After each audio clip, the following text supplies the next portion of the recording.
नमस्कार दोस्तों, मेरा नाम है अंशुमन नायक और आप सभी का बहुत बहुत स्वागत है इंडियन डिफेंस न्यूज की डिफेंस टॉक सीरीज में, जहां पर हम रोज नए नए डिफेंस अपडेट्स के बारे में बात करते हैं। तो चलिए देर न करते हुए आज की वीडियो शुरू करते हैं।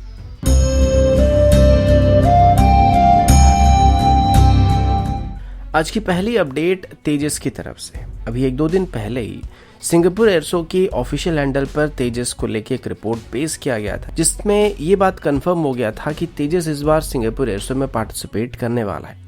जो कि 15 से 18 तारीख तक चलने वाली है। इसमें तेजस की पार्टिसिपेट करने की वजह से तेजस की एक्सपोर्ट ऑर्डर मिलने के चांसेस बढ़ सकते हैं। स्पेशली अगर मलेशिया की लाइट कॉम्बैट एयरक्राफ्ट की टेंडर की बात करें तो इसमें अभी तेजस सबसे आगे चल रहा है और मलेशियन एयरफोर्स के ऑफिसर भी इस अवसर पर सिंगापुर आने वाले हैं। अब इस टेंडर में पहले GF-17 के सिलेक्ट होने की बात हो रही थी, लेकिन जैसे कि चाइना की तरफ से बार बार साउथ चाइना सी रीजन को लेके मलेशियन एयरस्पेस में घुसपैठ किया जा रहा था, तो इस वजह से मलेशिया की तरफ से GF-17 में इतना खास इंटरेस्ट दिखा नहीं गया था और इसके सिलेक्ट होने की चांसेस काफी हद तक रिड्यूस हो गया था। जिसके बाद भारत की तरफ से तेजस को मलेशिया को एक्सपोर्ट करने के बदले मलेशिया को पाम ऑयल से ट्रेड करने का ऑफर दिया गया था, जो कि मलेशिया के लिए एक बहुत ही बेहतरीन ऑफर होने वाला है, क्योंकि मलेशिया से भारत मैक्सिमम पाम ऑयल को इंपोर्ट करता है और उनकी इकोनॉमिक कंडीशन के हिसाब से अगर भारत पाम ऑयल के बदले उनको फाइटर जेट को सप्लाई करता है तो ये तेजस को सिलेक्ट करने के लिए मलेशिया के लिए एक बहुत ही स्ट्रॉन्ग पॉइंट होने वाली है,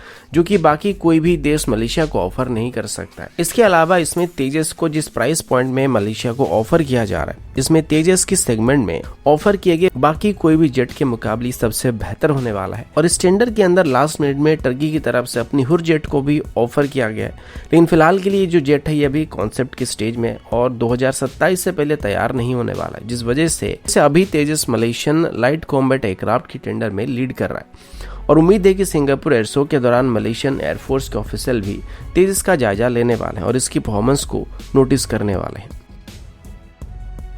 अगला अपडेट इंडियन एयरफोर्स और NDRF की तरफ से। NDRF के बारे में आप में से शायद ही कुछ लोग जानते होंगे,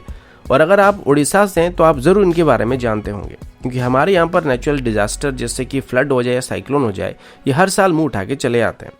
और इसके साथ हमारा एक मियाँ बीवी जैसा रिश्ता बन गया, क्योंकि ये आते हैं तो जिंदगी में तबाही मचा के जाते हैं, और अगर नहीं आते हैं तो जिंदगी सूना सूना लगता है और ऐसा लगता है कि इस साल कुछ तो खाली रह गया है। और मोस्टली NDRF यानी कि नेशनल डिजास्टर रिस्पांस फोर्स को ऐसे सिचुएशन को हैंडल करने के लिए तैयार किया गया था, जो कि ऐसे सिचुएशन में कम्युनिकेशन को बरकरार रखने के लिए सभी मेजर हाईवेज को क्लियर करते हैं, लोगों को सेफ एरिया में ट्रांसफर करते हैं, और अगर कोई मुसीबत में फंस जाते हैं, क्रिटिकल जोन में फंस जाते हैं, तो वहां से उनको निकालने में मदद करते हैं। अब कई बार इसमें आर्मी और एयरफोर्स को भी इन्वॉल्व करना पड़ता है, और अभी NDRF के DG अतुल करवाल ने बताया कि अभी NDRF अपनी स्ट्रेंथ को भी इंक्रीज करने की कोशिश कर रहा है और अभी पूरे देश भर में NDRF की 18 बटालियन है, जिसको अभी 26 तक इंक्रीज करने का प्लान किया गया है। और अभी तक NDRF जब भी कहीं पर भी रेस्क्यू ऑपरेशन या डिजास्टर रिलीफ मिशन पर जाती है तो इसमें उन स्टेट के डिजास्टर रिस्पांस फोर्स की तरफ से और स्टेट गवर्नमेंट की तरफ से उनको मदद किया जाता है, लेकिन अभी इसमें इंडियन एयरफोर्स को भी इन्वॉल्व करने की बात की गई है, जिसमें बेसिकली हेलीबॉर्न ऑपरेशन के दौरान इंडियन एयरफोर्स की तरफ से NDRF की टीम को एयरलिफ्ट करने में मदद किया जाएगा। अभी इसको लेके कोलकाता में 24 से 25 फरवरी तक एक कॉन्फ्रेंस को भी आयोजित किया जाने वाला है, जिसमें NDRF की सभी बटालियन के कमांडर्स की तरफ से पिछले 1 साल के अंदर किए गए रेस्क्यू और रिहेबिलिटेशन ऑपरेशन के बारे में डिस्कशन किया जाएगा। और NDRF की तरफ से अभी अपने ट्रेनिंग को भी बेहतर करने के बारे में विचार किया जा रहा है, जिसको लेके कुछ खास डिस्कशन होने वाली है। अगला अपडेट लाइट टैंक्स को लेके। अब जैसे कि इंडियन आर्मी की तरफ से अभी 350 लाइट टैंक्स को खरीदने के लिए RFI को इशू किया गया था। अब इसमें पहले फॉरेन कंपनियों को पार्टिसिपेट करने का मौका दिया जा रहा था, लेकिन अभी कुछ महीने पहले डिफेंस मिनिस्ट्री की तरफ से ये बता दिया गया था कि अभी आर्मी की तरफ से DRDO की तरफ से डेवलप किए जा रहे next generation main battle tank के चेसिस को बेस करके फ्यूचर में बनाए जाने वाले इंडिजिनस लाइट टैंक को प्रेफर किया जा रहा है। पर अभी इसको लेके एक रिपोर्ट जेन्स की तरफ से पब्लिश किया गया था, जिसमें ये बताया जा रहा है कि LNT की तरफ से अभी साउथ कोरिया के हनवा डिफेंस के साथ टाई अप करके इंडियन आर्मी को एक लाइट टैंक को ऑफर करने का फैसला किया गया है। अब L&T का ट्रैक रिकॉर्ड देखा जाए तो काफ़ी अच्छा है और वो पहले ही हनवा डिफेंस के साथ मिलकर इंडियन आर्मी के लिए K9 वज्र टी गन्स को मैन्युफैक्चर करके डिलीवर कर रहे हैं और पहले डील में ऑर्डर किए गए सभी 100 गन को वक्त से काफ़ी पहले L&T की तरफ से डिलीवर कर दिया गया था, जिसके बाद अभी आर्मी की तरफ से एडिशनल 200 K9 वज्र टी गन्स को ऑर्डर करने के बारे में विचार किया जा रहा है। अब अभी अगर लाइट टैंक की बात करें तो इंडियन आर्मी के लिए खरीदे जाने वाले लाइट टैंक्स की टेंडर फिलहाल के लिए एक अनसर्टन स्टेज में, जहां पर आगे क्या होगा प्रेडिक्ट करना बहुत ही मुश्किल लग रहा है। लेकिन L&T की तरफ से बताया जा रहा है कि वो अभी इस टेंडर को हासिल करने की कोशिश कर रहे हैं और इसमें हनवा डिफेंस अपनी K21 बेस्ड लाइट टैंक को भारत को ऑफर कर रही है और इसमें अभी हनवा डिफेंस L&T के साथ ही पार्टनरशिप करना चाहता है। और जिस तरीके से अभी K9 वज्र टी गन्स को भारत में बनाया जा रहा था, ठीक वैसे ही अभी आगे चल के अपनी K21 टैंक्स को वो भारत में मैन्युफैक्चर करके इंडियन आर्मी को सप्लाई करने का ऑफर दे रहे हैं। अगला अपडेट ड्रोन्स को लेके है। अब जैसे कि मॉडर्न वॉरफेयर में ड्रोन अभी काफ़ी मायने रखने लगे हैं और एक लो कॉस्ट ऑप्शन है जो कि टैक्टिकल वॉरफेयर के लिए एक बहुत ही cost effective but effective weapon है, जिसको स्वार्म ड्रोन की फॉर्मेशन में इस्तेमाल किया जा सकता है, नॉर्मल रिकॉन मिशन में इस्तेमाल किया जा सकता है या सर्विलेंस के लिए इस्तेमाल किया जा सकता है या फिर ज़रूरत पड़ने पर स्ट्राइक करने के लिए या फिर कैमिकेजी अटैक करने के लिए भी इनका इस्तेमाल किया जा सकता है। इस वजह से हमारे सभी सर्विस में अभी ड्रोन्स को इंडेक्ट करने पर जोर दिया जा रहा है। लेकिन कुछ साल पहले तक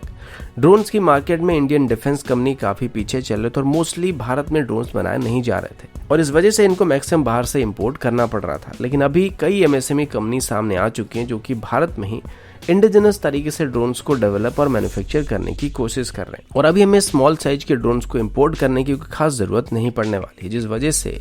अभी डिफेंस मिनिस्ट्री की तरफ से हमारी इंडिजिनस डिफेंस इंडस्ट्रीज को प्रमोट करने के लिए सर्टेन अमाउंट में ड्रोन्स को इंपोर्ट करने पर पाबंदी लगाया जा रहा है। लेकिन सिक्योरिटी इशू की वजह से अगर ड्रोन्स को इंपोर्ट करना पड़ा तो वहां पर इनको इंपोर्ट किया जा सकता है या फिर रिसर्च और डेवलपमेंट के लिए अगर ड्रोन्स को इंपोर्ट करने की कोशिश की जाती तो तब भी वहां पर कुछ ढील दिया जा रहा है। साथ ही ड्रोन्स की कंपोनेंट्स को इंपोर्ट करने पर कोई पाबंदी लगाया नहीं गया। अभी जो ड्रोन इंपोर्ट करने को लेकर अभी बातचीत चल रही है, ये सभी सिविलियन एप्लीकेशन के लिए तो इस्तेमाल किए जा सकते हैं, साथ ही इनको मिलिट्री एप्लीकेशन के लिए भी इस्तेमाल किया जा सकता है और एक तरीके से भारत में भी एक ड्रोन इकोसिस्टम को एस्टेब्लिश करने के लिए कोशिश किया जा रहा है और उनको प्रोत्साहित करने की कोशिश किया जा रहा है।